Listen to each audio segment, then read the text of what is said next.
হিন্দা শাহী মসজিদ, খেতলাল, জয়পুরহাট। আমার দুই তরিকা ভাই, দুইটা তরিকা ভাই, দুটা ভক্ত, তার কাছ থেকে কিছু জানা যাক যে এখানে আজকে কি উপলক্ষে অনুষ্ঠান হচ্ছে। ভাই কিছু সাইন্সাপাকের বাৎসরিক যে অনুষ্ঠান হয়, সে আমাদের তরিকার ভাই আজকে আমাদের সেই সম্মেলন, আচ্ছা, সেই সমাবেশে আমরা সবাই একত্রিত হয়েছি এবং সুষ্ঠুভাবে এই সমাবেশটা সবার দায়িত্বে, সবাই সুষ্ঠুভাবে দেখাশোনা করে পালন করার দায়িত্বে সবাই অংশগ্রহণ করেছে এবং কর্মী সবাই এখান থেকে আল্লাহ আল্লাহ রাসূলের আশে গান, জাকেরান, তারপরে আপনার তরিকা এবং মসজিদের ভাইরা যারা এখানে উপস্থিত হয়েছেন সবার প্রতি রইল আসসালামু আলাইকুম, সবার প্রতি রইল আসসালামু আলাইকুম।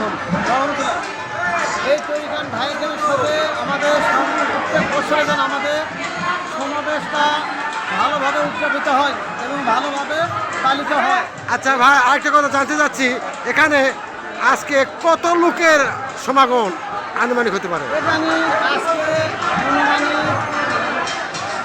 হবে, এখন আমার তো আছে না দরবার, তা অনুমানিক 5 লক্ষ লোক হবে। আচ্ছা, তাহলে কত মূল চাল হলো পাক আজকে হয়েছে আর কি? তবে 80 মণ চালের বাজেট খোলা আছে, তাও বাদল বা আরও কিছু লাগে, পাকের সব রেডি আছে, ভাত তবে যা খাচ্ছে তার চেয়ে আরও 2 গুণ বেশি। কত মূল চাল আজকে পাক হয়েছে? পাক হয়েছে 80 মণ, 80 মণের মতো। 80 মণ চাল পাক হয়েছে। আমি জানি যে আমার জানার মতো দেখি যে লোক হিসাবে 80 মণ চাল উপরে হয়তো মনে হয়ে গেছে। আচ্ছা আচ্ছা ভাই, এই ব্যাপারে আপনার কি অনুমতি যে আজ হিন্দা শাহী মসজিদে খেতলাল জয়পুরহাটে যে অনুষ্ঠানটা হতে যাচ্ছে, এখানে হাজার হাজার নয় বললে ভুল হবে, লক্ষ লক্ষ লোক, তাহলে কত মূল চাল আজ এখানে পাক? আজকে এখানে 80 মণ মনে করেন দুপুরের খাওয়ার জন্য 80 মণ পাক হয়েছে। আচ্ছা, আর সকালে খিচড়ি পাক হয়েছে 12 মণ। সকালে খিচড়ি পাক হয়েছে 12 মণ। 12 মণ।